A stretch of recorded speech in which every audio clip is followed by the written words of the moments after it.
This week we have real news. Is working from home the wave of the future? Probably not. Let's find out why. Hey everybody, Neil Winteright here with Matterhorn Business Development. Welcome back to the Newsroom. I am joined today as always by CEO Dr. Greg Winteright.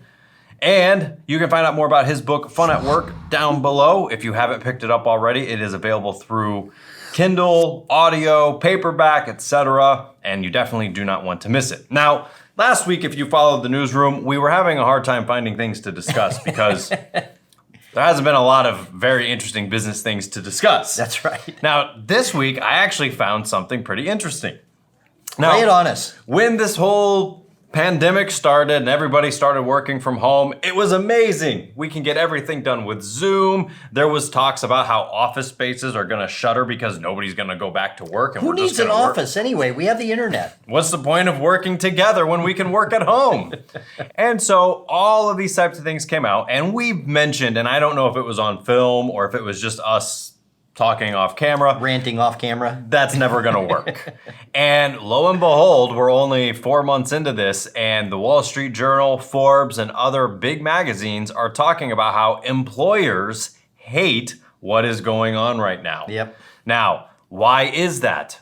Well, when you don't have a team working together, there is no coordination. So logistical challenges are taking a lot longer to actually solve because we now have to go and add time through setting up Zoom meetings, sending out emails, trying to reach people in different time zones. And projects are now taking a lot longer to get done. So if you have everybody in one space, everybody has their own desk or their own cubicle, a supervisor can just in 60 seconds kind of make a lap.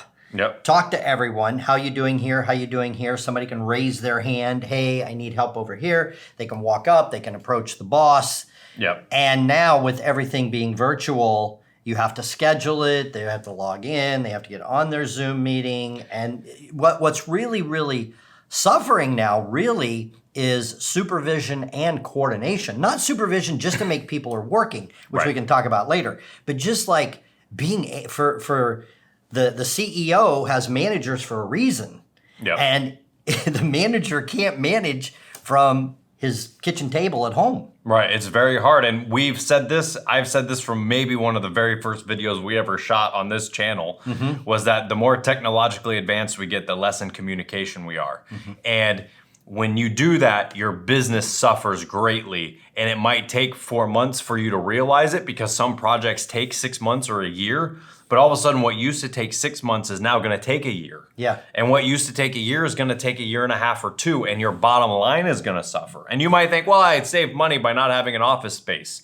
Well, you're producing so much less that that's not gonna be the case. Well, and then your delivery starts to suffer. Then you're not delivering to the customer the quality, the speed, the what they're paying for. Now they're getting something less.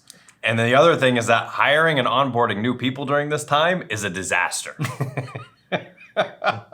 There's no way that a new person can find out how a company operates, what the culture is of that company, what they're supposed to do from their kitchen table. Right. And from a Zoom call. Right. You never figure that out. And you don't know what type of an employee you have because you've seen them from here up. Right. And you have no idea what they do with their time at home. Yep.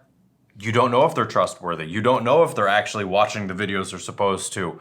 It is a nightmare to bring new people on during this time. Yep. And it totally kills the team environment. There's zero teamwork. Exactly. And you know, you look at the NFL or the NBA or whatever, it's like the players enjoy each other's company. Yeah. They enjoy the camaraderie. Yeah. And then the teams, you hear it all the time. Imagine week 1 of the NFL. Nobody has had any on-field practice time together, only Zoom meetings. Right. And then coin toss, first game of the year. That's right. And all you've had is a playbook on paper via Zoom. What's going to happen? Right. It's not going to be very pretty. It's a disaster. Yeah, It's a disaster. So, yes, there are certain industries, certain businesses, certain companies that will be able to use this to their advantage. Some will. I think smaller companies Yeah. are going to be able to be fine. Yeah. But then the larger companies, the esprit de corps, the teamwork, the coordination is gone. Yep. The more scattered out everybody is, the worse it's going to be. And then the last thing that was also talked about, which we've kind of hit on, is that workers are less connected. Employers are afraid of workers being less connected.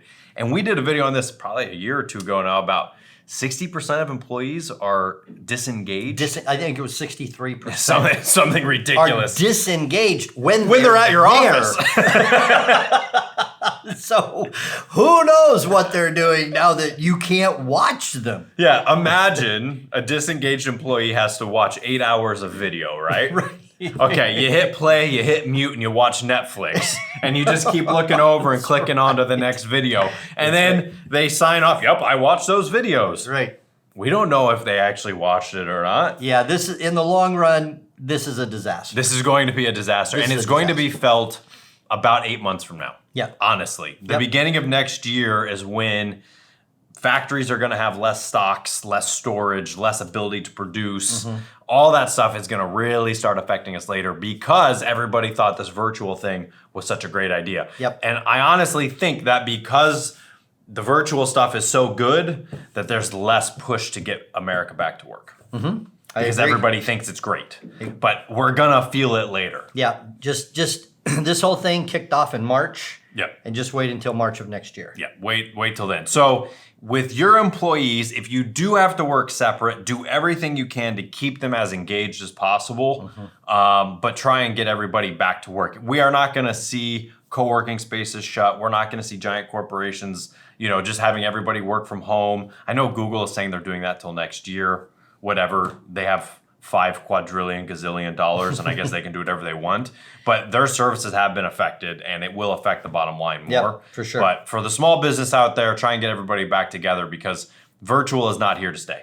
Yeah, so the bottom line of our summary, our opinion is do not start riding this technical wave and think that, oh, I don't need to expand or I can actually contract. Oh, I've got these extra offices. I'll lease them to the guy next door. I no longer need them.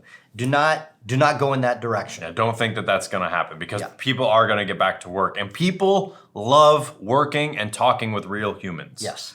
And this virtual stuff is not going to last forever. It's a good Band-Aid. It's a great Band-Aid. It's a good Band-Aid. Yeah. But I've tried to do virtual seminars and it sucks. Yeah. I mean, it's better than nothing, but it's definitely not like being in front of someone. Yeah. So anyway, hope you learned something new today. If you would like to, leave a comment down below and tell us what your thoughts are about all of this. If you found this useful, subscribe, hit the like button, and we'll see you next week on the Newsroom.